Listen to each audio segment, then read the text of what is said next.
Hola, mi nombre es Gloria Mónica Martínez Aguilar y hoy les vengo a exponer la ponencia titulada Cerrando la brecha, estrategias de detención temprana de la neurodivergencia en mujeres universitarias y protocolo de derivación psicopedagógica.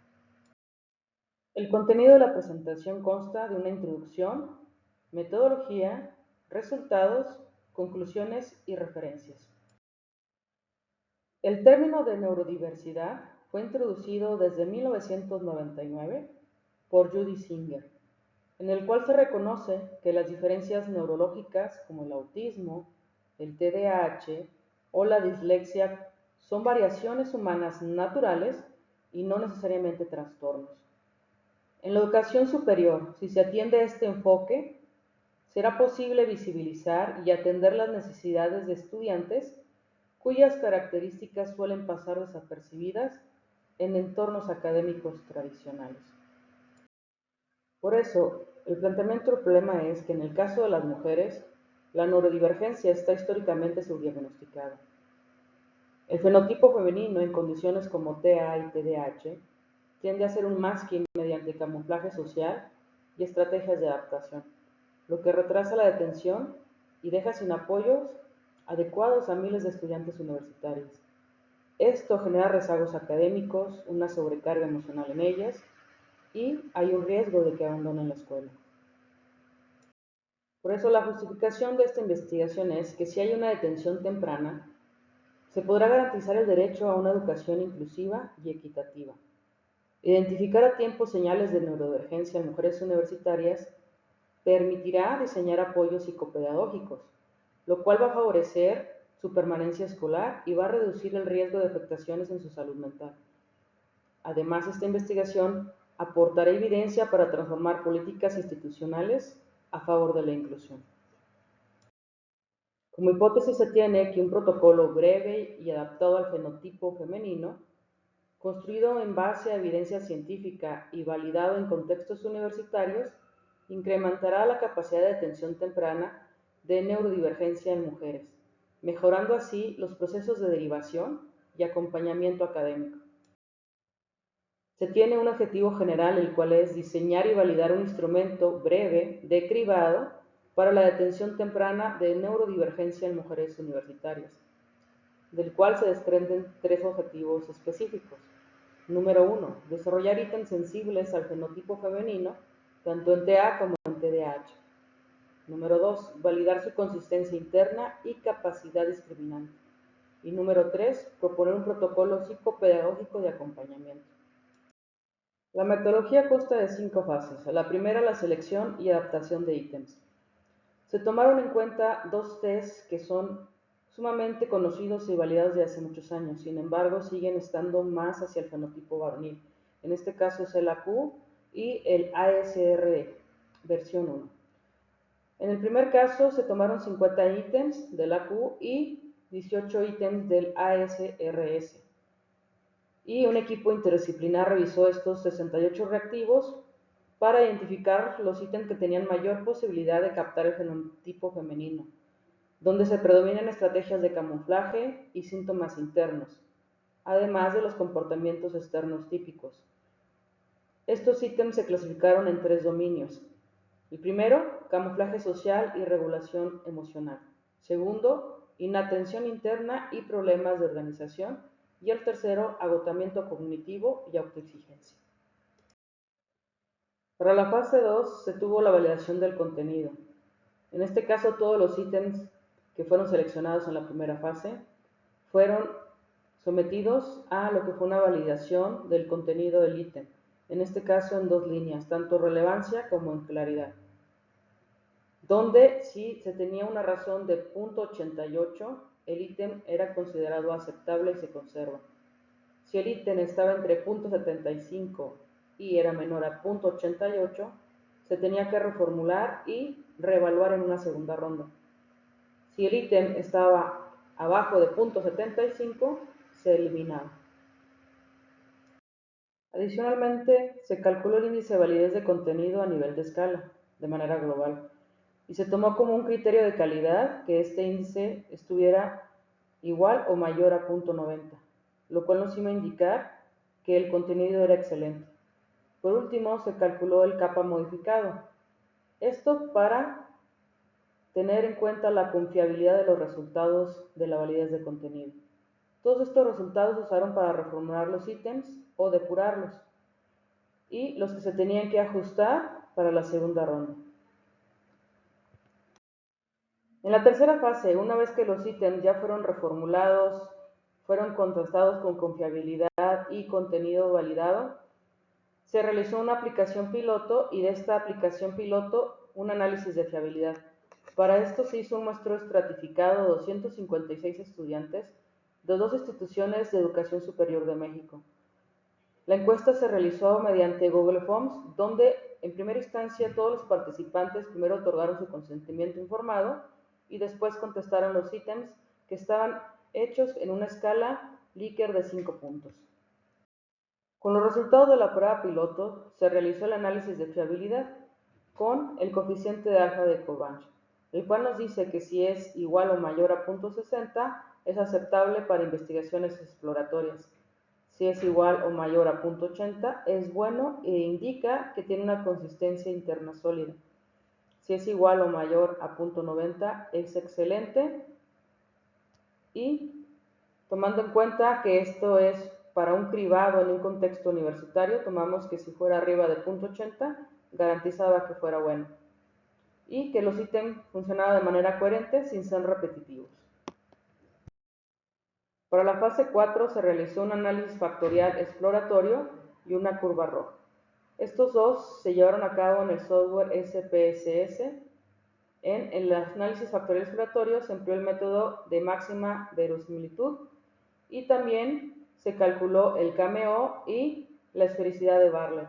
En el caso de la ROC se tomó en cuenta que si nos daba un valor arriba de 80 iban a ser indicativo de que tenía una buena discriminación y buscamos obviamente que fuera cercano a 90 para confirmar su capacidad excelente discriminatoria. Por último, con todos estos resultados se pensó hacer un modelo de estrategia de cierre, de brecha, en este caso con dos puntos importantes. El primero, un plan de formación docente que fuera diseñado para sensibilizar y capacitar a los docentes en la identificación de señales sutiles de neurodivergencia femenina y en la implementación de respuestas pedagógicas inclusivas. Y en segundo lugar, crear un protocolo de derivación psicopedagógica para establecer un flujo claro y estandarizado de atención. A continuación les explicaré los resultados de cada una de las fases. En la primera fase, de los 68 ítems se seleccionaron 22 originales, 12 del AQ y 10 del ASRS. Estos fueron los que mejor representaron los fenotipos femeninos. Además, se hicieron 6 ítems adicionales extraídos de revisiones cualitativas sobre estrategias de compensación en mujeres con TEA y TDAH. Todos estos ítems se reformularon con un lenguaje claro y accesible y adaptándolo al contexto universitario. Por ejemplo, en vez de que dijera el ítem tareas de la vida diaria, se les puso entregas y exámenes de la universidad.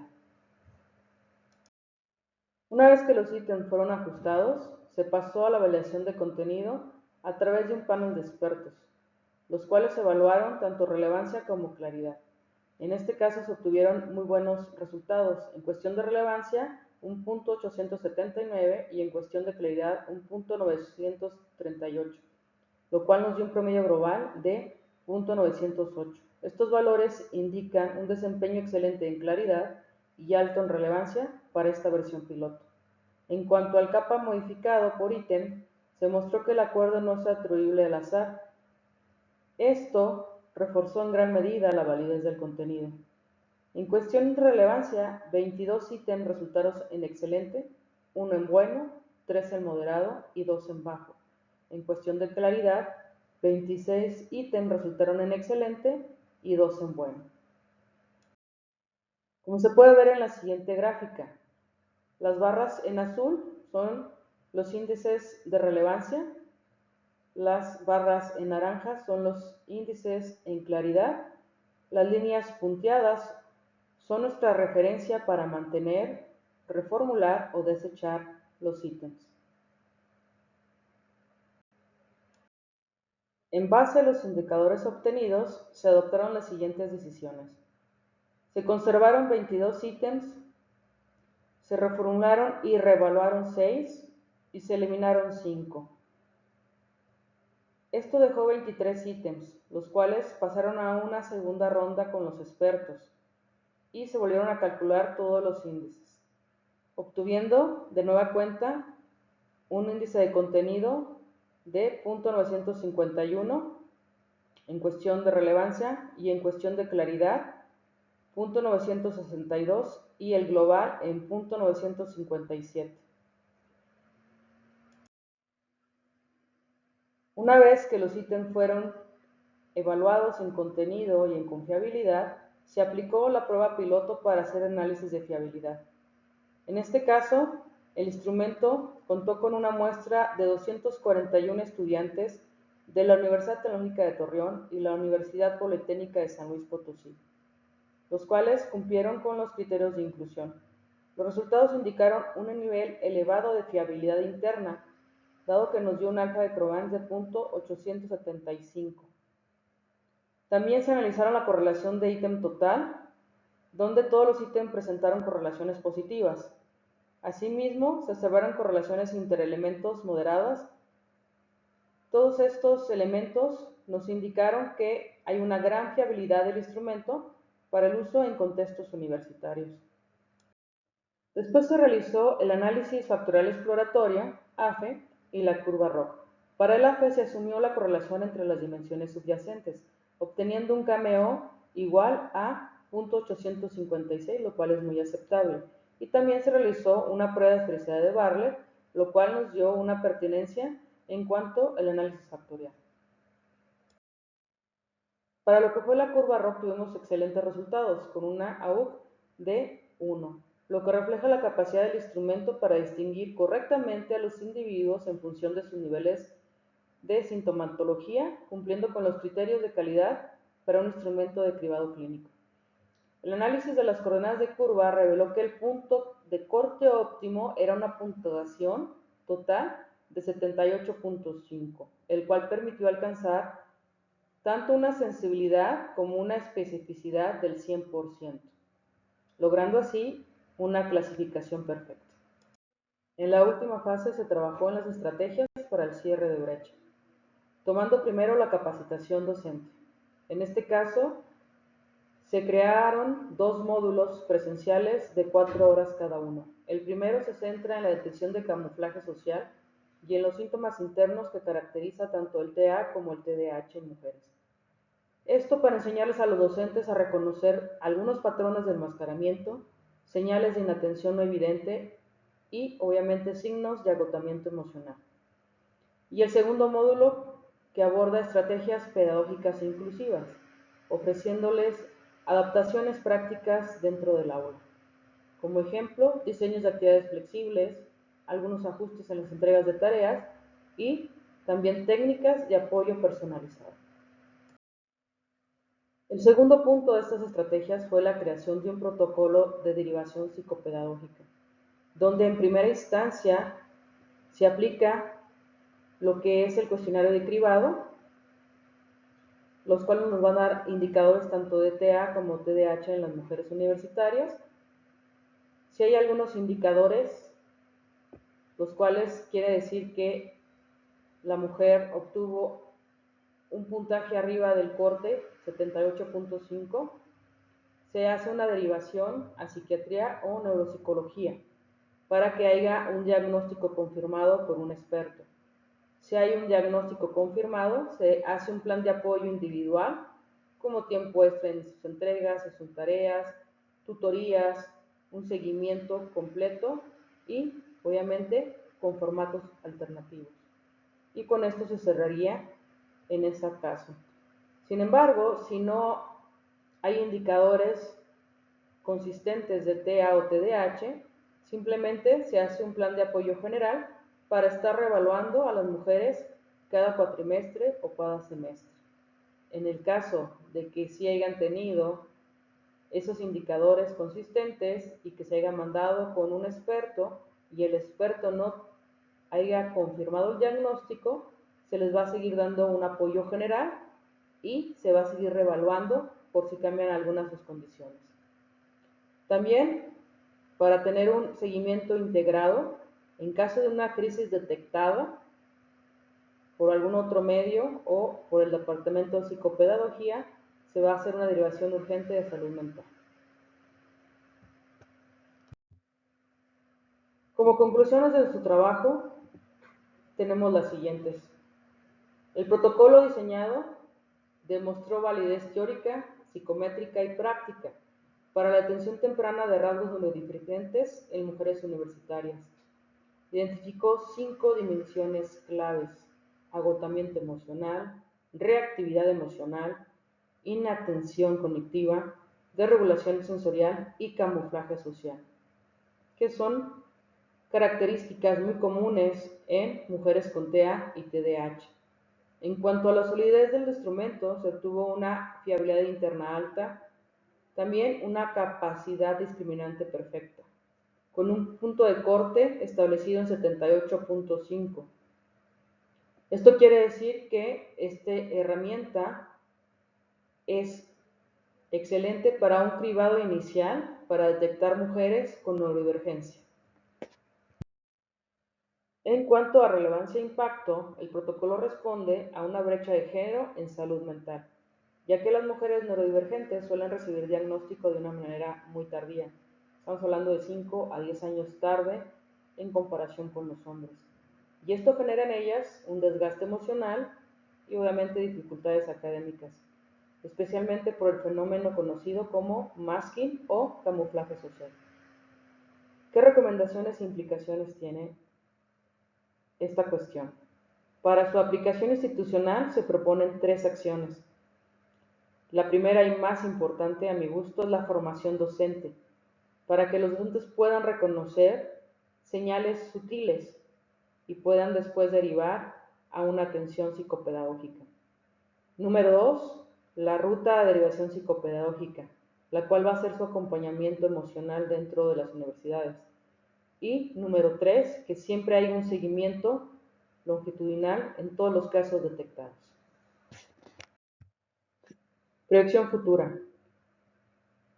Se pretende que haya una vinculación con nuestras clínicas de esta herramienta de cribado, también hacer un análisis de validez convergente y discriminante y su aplicación a otros niveles y contextos educativos.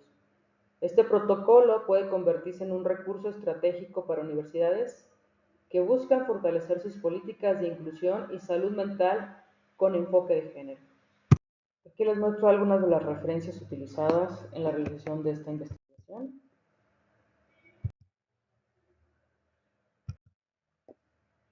Fueron bastantes. Y bueno, por último quisiera agradecer tanto a la Universidad Tecnológica de Torreón como a la Universidad Politécnica de San Luis para la realización de este proyecto. Muchas gracias.